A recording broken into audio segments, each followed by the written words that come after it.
Buenas tardes, amigos televidentes. Bienvenido una vez más a este su programa, La Hora del Diálogo. Hoy tenemos un plato fuerte a nivel jurídico, como habíamos prometido en las redes sociales. Estará con nosotros un eminente jurista, procesalista, penalista y criminalista, escritor, porque ha escrito varios libros sobre derecho procesal penal que han sido una fuente bibliográfica muy importante para los estudiosos del derecho, tanto estudiantes como profesionales.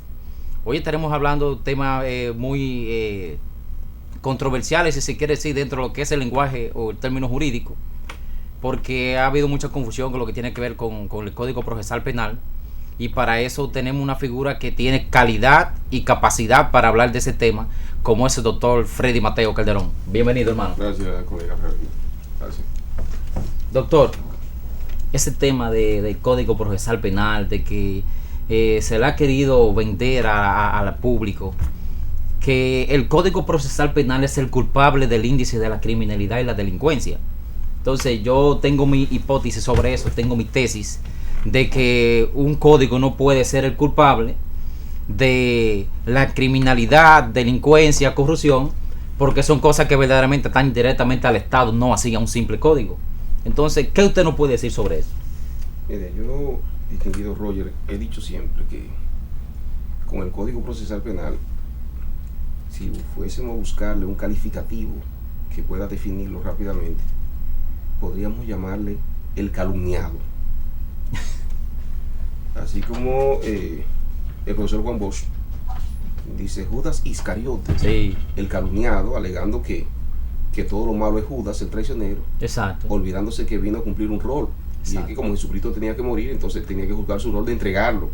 Que si no lo hacía otro. Es decir, que esa 30 moneda que recibió por entregar a Jesucristo, que finalmente tuvo inclusive que pagar con el cuello con la horca, sí, era un rol. Eso pasa con el Código Procesal Penal. Ningún instrumento procesal penal de América Latina ha sido más atacado, más cuestionado que el Código Procesal Penal.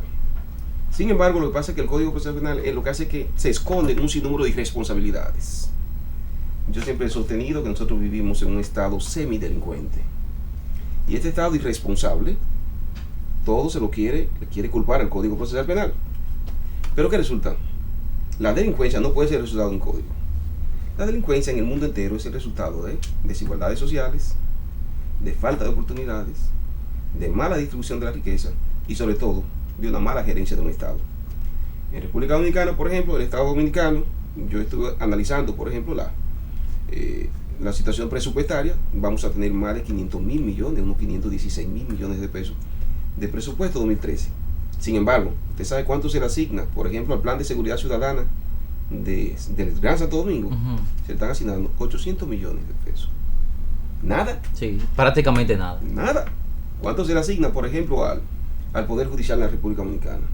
Un 1.27%. Sí, prácticamente eso es algo insignificante. Da pena que la UAS reciba del Estado Dominicano más de 5 mil millones de pesos. Sí. En cambio, el Poder Judicial en su conjunto está recibiendo alrededor de 4 mil millones de pesos. Procuraduría, peor todavía, es la Cenicienta, 3 mil millones de pesos.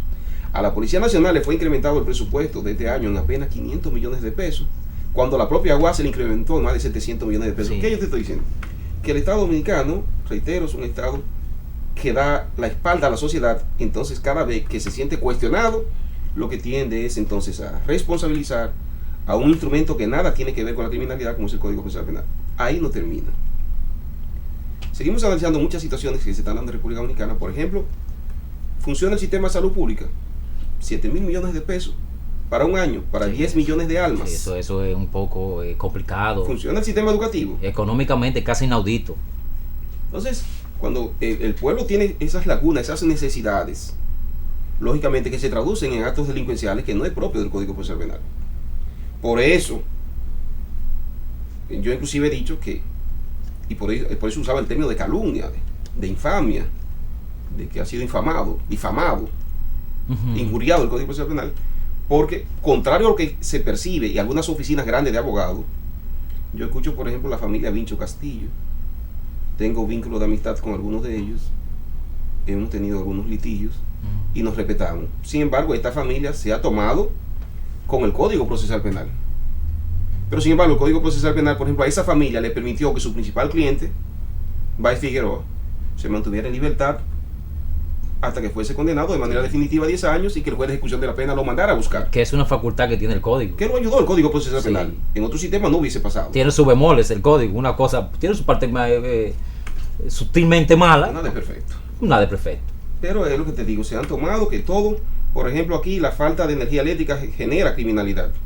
Claro que sí. Pero la CDE resuelve más fácil diciendo que no es porque ellos están apagando, las sedes no es porque están apagando la sociedad y eso incrementa los atracos, los secuestros, las violaciones, claro, sí, sino que el código es el malo. Sí. Eso, mira lo que pasa, doctor. Yo siempre he creído algo. El problema del Código Procesal Penal es que la gente dice que el Código Procesal Penal es muy benigno con los delincuentes, pero que eso es en teoría. ¿Por qué es en teoría? Porque cuando usted ve en atención permanente, usted solamente ve ahí Najayo Victoria. Entonces yo fui ahí, recientemente yo fui con una persona que estábamos discutiendo eso jurídicamente, estábamos teniendo una discusión jurídica. Yo le dije, mira, vamos a atención permanente en cualquier jurisdicción que tú quieras. Y yo veo lo que tú quieras, que de 10 roles de audiencia, 9 son Najayo o Victoria, y una tal vez le puede hacer una variación de la medida, una garantía económica. Entonces no es tal como se dice que venir. Ahora, doctor, algo que yo quiero que usted aclare aquí. El problema del Código Procesal Penal es que el Código Procesal Penal establece unos arraigos. Que una gente que viva, por ejemplo, sin discriminación ni nada, no quiero que las personas vayan a pensar que uno va a discriminar. Que viva, por ejemplo, un lugar inhóspito, un callejón, una cosa, que duran 15 días para comerse un chin de pollo. Agarran a ese individuo que lo acusan por cualquier cosa. Lo primero que le van a presentar allá, que cuáles son los presupuestos que tiene, cuáles son los arraigos para que esa persona pueda variarse una medida de coerción. Pero cuáles son los arraigos que tiene, si no, los arraigos que establece el código es que tenga una casa propia, que tenga un sustento económico, un buen trabajo, una buena familia estable. La mayoría, hay muchas personas que viven, que son vulnerables, que viven en esos lugares, que no tienen esos arraigos. Entonces, ¿qué es lo que va a pasar? Mire, Roger, colega Roger, yo vengo sosteniendo una tesis de unos años para acá, de que el Código Procesal Penal dominicano, lo propio que el sistema de justicia dominicana, es como la corriente eléctrica. Si ahora mismo alguien accede a un alambre pelado de corriente eléctrica, le da más duro si está descalza. Sí. La justicia dominicana le da más duro al pobre, al que anda harapiento. Exacto, sí. Al de la inopia, al más vulnerable. Al más vulnerable. Por eso usted inclusive observa, nosotros tenemos ahora mismo una población carcelaria extrema. Está y yo exagerado. le pido a usted que usted vaya y visite las cárceles de este país. Es terrible. Los otros que usted va a encontrar allí, los apellidos, le dicen que realmente la justicia dominicana le está dando a los apellidos Montero, sin discriminar a nadie, pero no un apellido sonoro. Exacto. Entonces, contrario a la percepción que tiene la sociedad, hay datos que asustan. Yo le puedo dar un dato a usted ahora mismo de si el Código Procesal Penal ha jugado su rol en la República Dominicana o no, y pudiera ser una primera plana del lunes de todos los medios de comunicación. Oiga, ¿por qué? Cuando el Código Procesal Penal entra el 27 de septiembre del año 2004, nosotros teníamos una población carcelaria, es decir, preso, para que el pueblo pueda entender, sí, que no sobrepasaba los 13.000 presos, sí, entre presos ya condenados preventivo y presos preventivos. Usted sabe, 8 años después, ¿cuál es la población carcelaria que nosotros tenemos el día de hoy? 25.000 almas. Sí. Oiga bien, prácticamente el doble en un periodo de menos de 9 años. Sí, eso es algo exageradamente. Entonces, ¿ha protegido el Código Procesal Penal a la sociedad? Todo lo contrario. Claro. No, la ha protegido. Sí, la ha protegido. Te ha encerrado, entre comillas, 12.000 antisociales, entre comillas, aún siendo presunto inocente. Sí. Entonces, ¿cómo tú puedes decir un código que nosotros, óigame, el código que teníamos viejo, regía aquí desde el año 1884? Y estamos hablando que llegamos a 13.000. En siglo y medio. En siglo y medio. Inclusive vamos a la fundación de la República, de 1844. Sí, que está. Es más, insertemos el periodo de la dominación haitiana.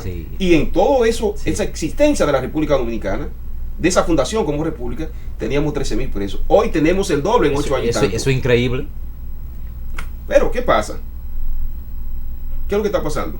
Ese código tiene su parte buena. Sí, claro. Tiene sus debilidades. La debilidad que yo le veo, y no me venga a tildar, que gracias a Dios eso desapareció del comunismo, es que, reitero, le está dando a los más débiles. Tú buscas la población, por ejemplo, ahora mismo, de extranjeros, que el código ha encerrado, y yo te voy a decir una cosa, tenemos 1.800 extranjeros encerrados, Pero de ellos, 1.600 son los pobres haitianos. Sí. Por robarse un coco. Por mirar mal a una dama. Por caerle mal a un policía y no vale 10 pesos. Es el índice de presos extranjeros. Pero, de 1.800 en República Dominicana. 1.800 extranjeros tenemos presos, pero 1.600 son haitianos. No, pero ¿cómo va a ser? Eso es un índice tan alto así. La parte más vulnerable. Los haitianos ahora mismo son alrededor, yo estimo, tenemos 25.000, son el 8% alrededor de la población carcelaria ahora mismo de República Dominicana. Alarmante. Pero eso es un dato demasiado alarmante. Ahora, si tú analizas una cosa, te darás cuenta que los haitianos son más serios que nosotros los dominicanos, y que me perdone mi pueblo. ¿En qué sentido? ¿Por qué? Porque si nosotros somos 10 millones de dominicanos y tenemos entonces 23.000 presos, sí, con 10 millones, y ellos aquí son 2 millones, entonces lo ideal sería que ellos tuvieran el 20% de la población carcelaria, y no tienen el 20%, tienen el 8%.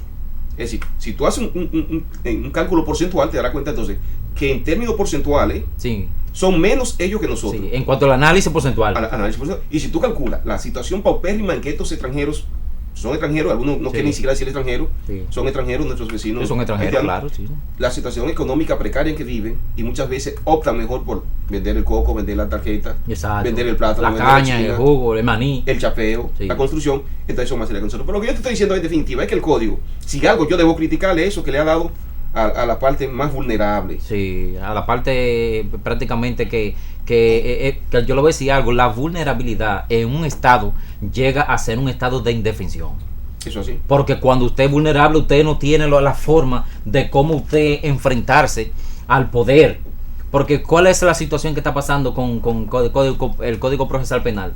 Es que cuando existía el Código de Procedimiento Criminal, no era lo mismo que ahora. Porque ahora ese código le da la facultad al Ministerio Público de que en lo que el hacha va bien no te pudo dar 3 meses investigando, pero mientras tanto, ¿para dónde va ese imputado? Así es. ¿Para dónde va ese encartado? Ese encartado va para una prisión preventiva. Pero no tanto eso. Bueno, ahora vi que el procurador se está tratando de hacer dividir en las cárceles los preventivos a un lado y los condenados a un lado. Porque se daba ese caso, doctor, de que usted, una prisión preventiva, de 3 meses, pero usted lo ponía en la misma celda que un tipo que está condenado a 30 años porque mató 5. Así es, la ley 224, que no es nueva, que es del año 1984, sobre el régimen penitenciario, establece una especie de sectarización. Exacto. Colocar lo que son presos preventivos. Exacto. Y dentro de los mismos propios presos preventivos, no es lo mismo un preso preventivo, por ejemplo, por un asunto de un robito simple que por exacto. Un crimen, exacto. Una violación sexual. Exacto, sí. Entonces, lógicamente, aún dentro del preso preventivo viene una estratificación que no se está cumpliendo.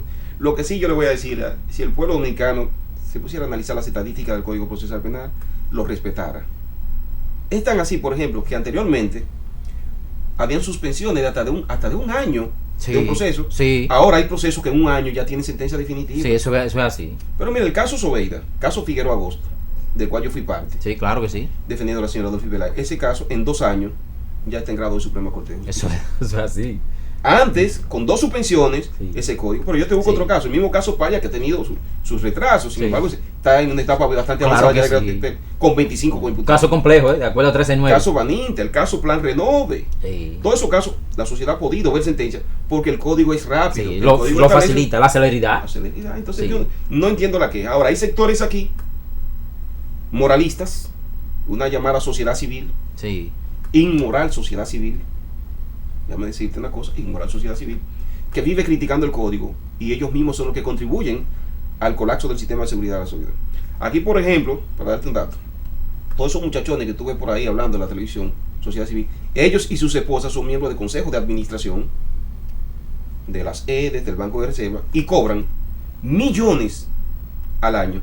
Te cobran desde 200 hasta 400 mil pesos por ir una vez a una sección de esa. Mientras eso sucede, este ciudadano, con ir un día a un consejo, gana igual que 200 policías. ¿Me entiendes? Entonces, tenemos un policía desanimado en la calle. Sí. Un policía que quisiera, cuando ve al delincuente, esconderse. Porque encima de eso, oye, también, contrario